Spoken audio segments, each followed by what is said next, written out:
As workers in the World Trade Center, this is a sound none of us wants to hear. But if we don't listen to it, if we don't heed the alarm, our lives and the lives of the people we work with could be in danger. That's where you come in. You, as well as the floor wardens, deputy wardens, and searchers, play an essential role in safety procedures. You and the fire safety team on your floor are the first line of defense in a fire emergency. We want you to know what to do in an emergency and how to report an emergency to building management and appropriate authorities. The fire prevention and safety features of the World Trade Center are as good as you will find in any high-rise office building. For example, there are smoke detectors throughout the heating, ventilation, and air conditioning systems and in the elevator lobbies. A sprinkler system is in place in the World Trade Center. A temperature of 165 degrees Fahrenheit sets off the sprinklers in the affected area. Statistics show that sprinklers extinguish 98% of the fires they attack. In an emergency evacuation, the fire department could order activation of the smoke purge system.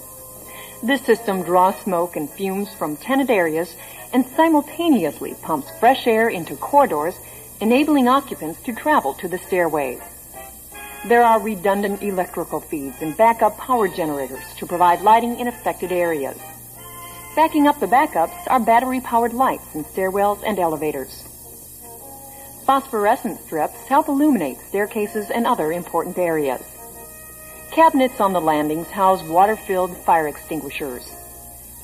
However, World Trade Center occupants should not attempt to use this equipment, if by doing so they would expose themselves to personal danger or cause delay in the evacuation of a fire floor.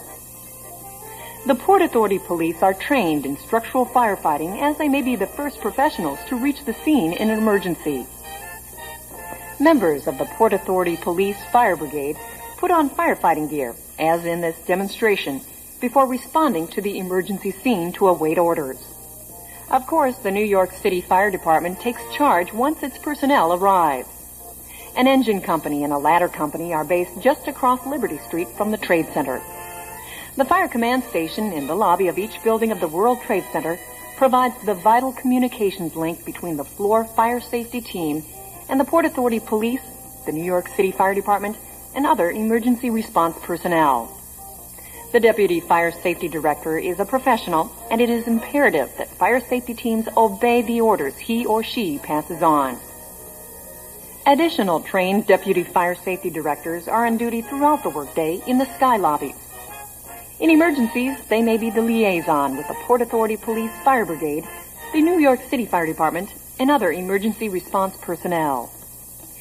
In their daily routine, the Deputy Fire Safety Directors monitor stairwells and corridors and supervise the vertical patrol guards who are constantly moving on to the staircases. If you are the floor warden or acting floor warden, you may start your day by signing in at the desk of the Deputy Fire Safety Director who is responsible for your floor.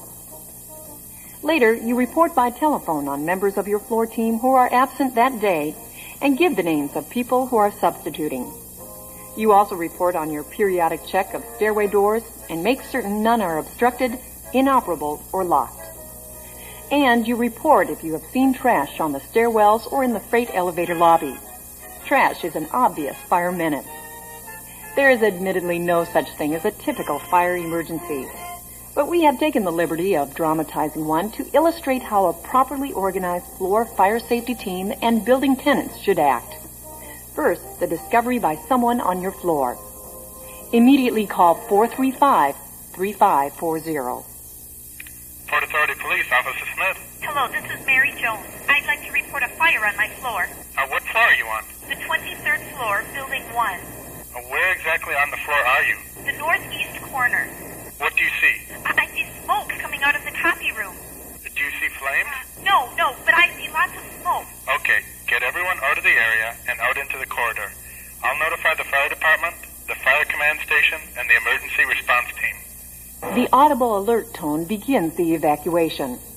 The warden leads the way into the corridor.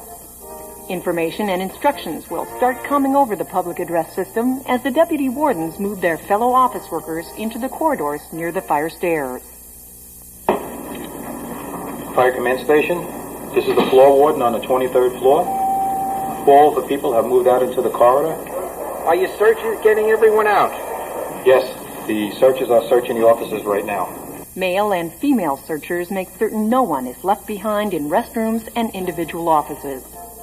Doors should then be closed but not locked. This is so the fire department can gain easy access and conduct another search as quickly as possible. Even in an emergency, you may encounter people who just won't cooperate. But you're not required to risk your life for some would-be tycoon. All right, Steve, you gotta give me those tickets for the East Coast. Yeah, gotta yeah, get this come on. emergency done now. You know, we have to I don't leave. have time. Please get out of my We have to office. leave. Please. No, Steve, stay on the line. I want to get this done now. All right, come on. You gotta Just go. go away. Thank you. All right, we gotta go. All right, give me those tickets for the East Coast again. Yeah. All It right. is most important that team members report in detail to the warden so he or she can be certain that everyone on the floor is accounted for. Fire command station, this is the floor warden on the 23rd floor. We have one individual who refuses to evacuate his office. Where exactly is he? He is in the southwest corner, room 2371. Okay, that's all you can do. We'll take care of it.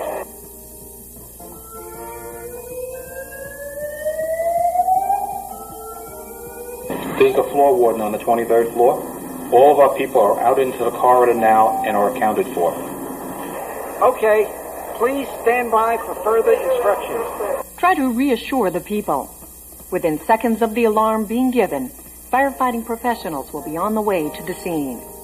Chances are an order to evacuate the floor, if it comes, will be given just a minute or two after tenants start moving into the corridor. There's no reason to panic. Floor warden, check stairway B. Make sure it's clear. Stairway B? Okay, I'll check.